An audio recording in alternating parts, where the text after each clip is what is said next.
The Midnight Hauntings.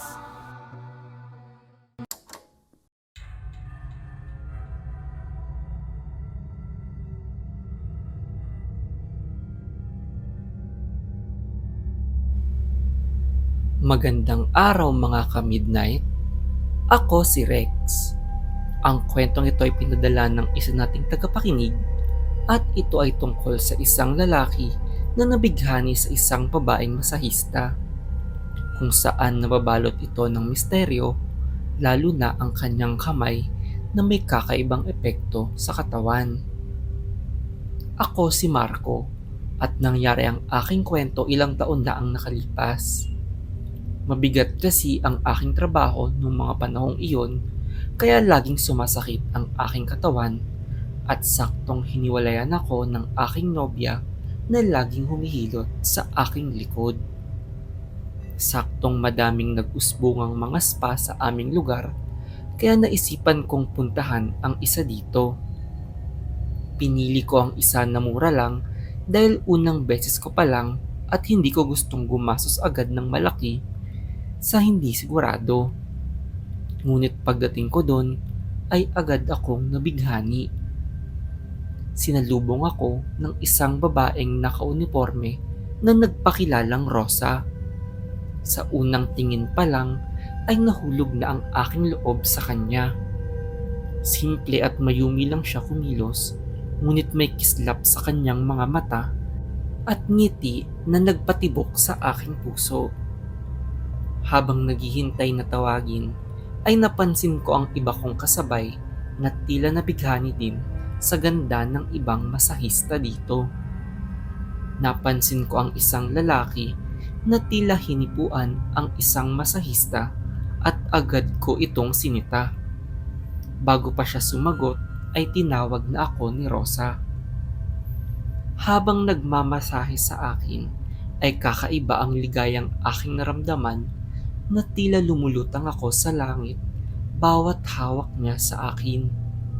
Sa sobrang sarap ng kanyang kamay ay tila nakatulog ako at nagising na lang sa paggising sa akin ni Rosa at gumaan na agad ang aking pakiramdam.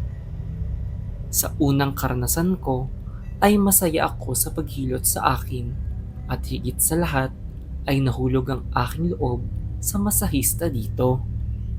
Kaya naman naisipan kong balik-balikan ang spa para mas lagi kong makita si Rosa. Ngunit tuwing pumupunta ako doon ay tila nahihiya siya. Gayunpaman ay sinusuyo ko pa din si Rosa, ngunit nirerespeto ko ang pagtrato ko sa kanya. Habang nagiintay na tawagin ako sa spa, ay narinig kong tila may mga nagbubulungan na kasabay kong nakapila. Nang tanungin ko sila, ay nagulat ako sa aking nabalitaan. Isang lalaki di umano ang natagpuang patay na nakatira malapit sa spa. Pinaghihinalaang ninakawan daw ito matapos pagsasaksakin dahil nawawala daw ang mga pera at alahas nito nang matagpuan sa bahay. Laking gulat ko nang mapagtantong kabilang kanto ko lang ito nakatira. At ang lalaking na biktima ay ang lalaking aking sinita nung nakaraan.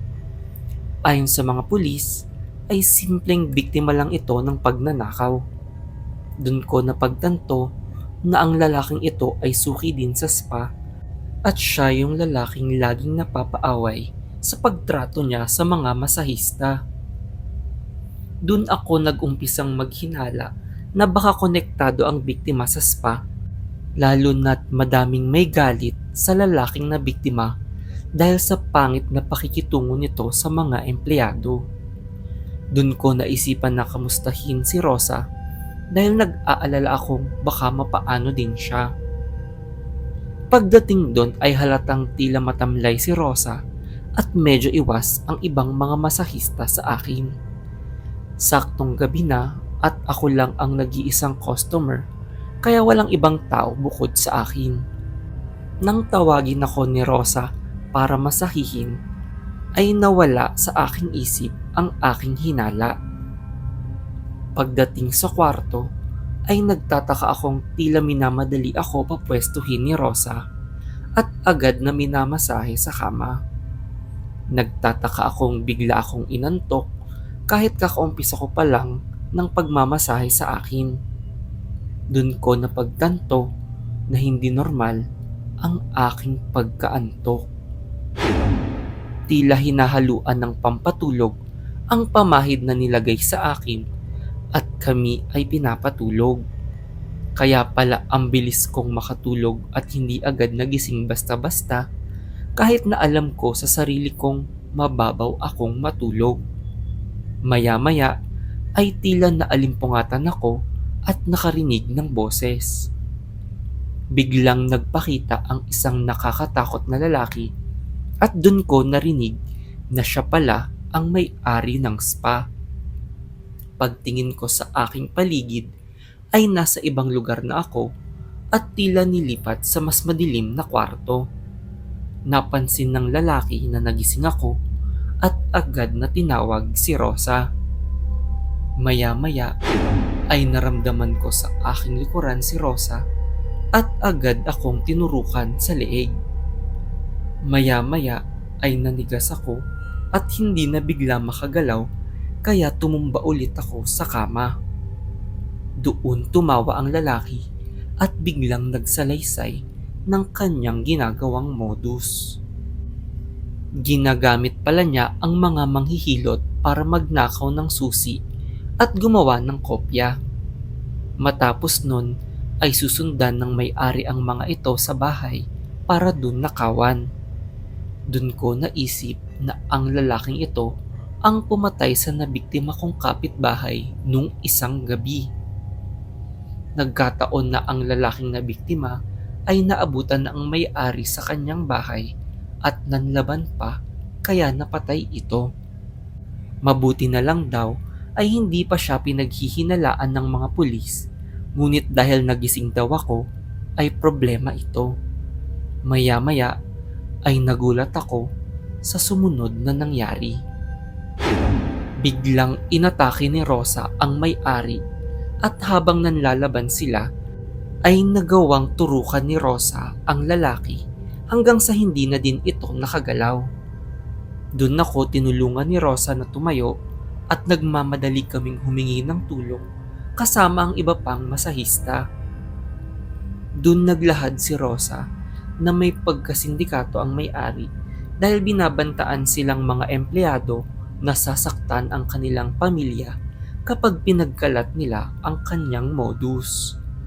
Sadyang nakita daw niyang mabuti akong tao kaya plinano niyang magising agad ako.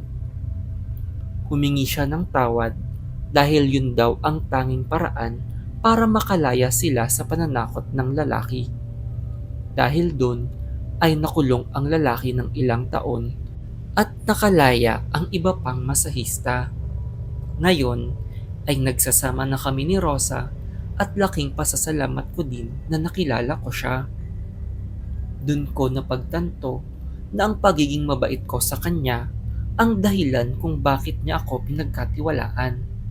Kung hindi, ay nabiktima na ako ng may-ari. Ngayon ay tahimik na ang pamumuhay ko kasama ang aking nobya na dating masahista.